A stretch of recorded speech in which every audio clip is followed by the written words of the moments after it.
आहे तर आपल्या ग्रामविकास मंत्र्यांचं आपल्या जिल्ह्यामध्ये असणाऱ्या चारही मंत्र्यांचं मदत पुनर्वसन मंत्री आपले किंवा हे ग्रामविकास मंत्री असतील आपले काय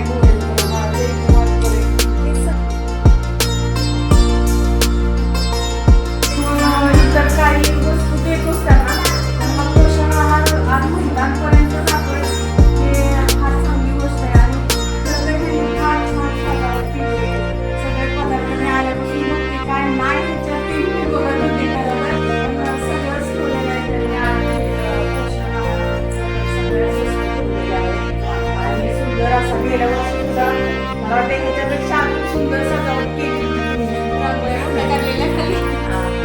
आणि आता हा कार्यक्रम असा दरवर्षी चालू राहणार आहे कारण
त्यांच्या विविध आजारांवरती जे काय समस्या असतील ते आपण ऐकण्याचा प्रयत्न करतो. त्याचबरोबर ग्रामपंचायतच्या माध्यमातून आपण त्यांना एक किट देत असतो किंवा जो पालन पोषण आहार असतो तो सुद्धा बहुतेक आमच्या अंगणवाडी सेविका असतील किंवा आमचे कर्मचारी असतील हा सगळा आहार घरातून बनवून की तो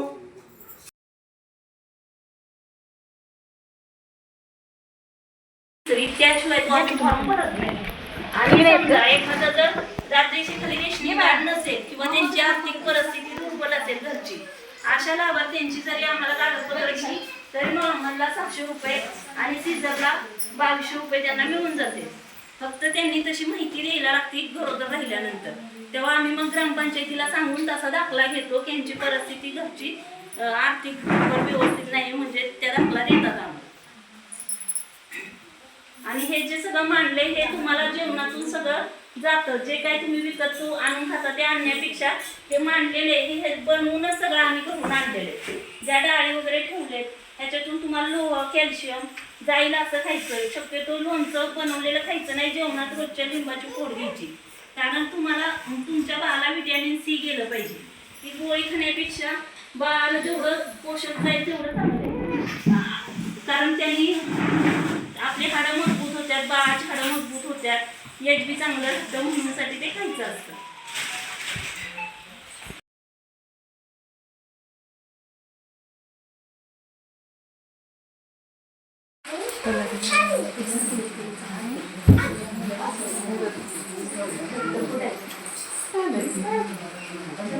मॅडम सुरुवात पण करते.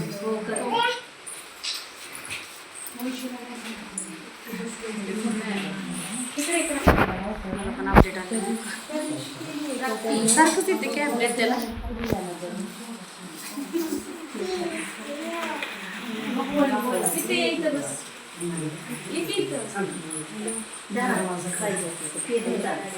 केले माणसं हे ना ये की इकडे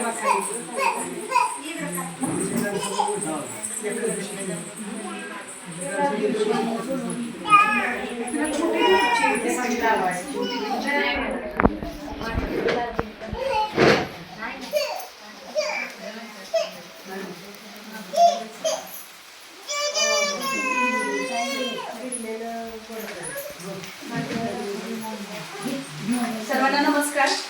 आज आपल्या अभेपुरी ग्रामपंचायत वळेचवाडी पासपोरी संयुक्त ग्रामपंचायतीच्या अंतर्गत ग्रामपंचायत व आरोग्य विभागाच्या अंतर्गत संयुक्त विद्यमाने दरवर्षी आपण ओटी सुरक्षित मातृत्वाचा हा कार्यक्रम आयोजित करतोय गेल्या वर्षीपासून.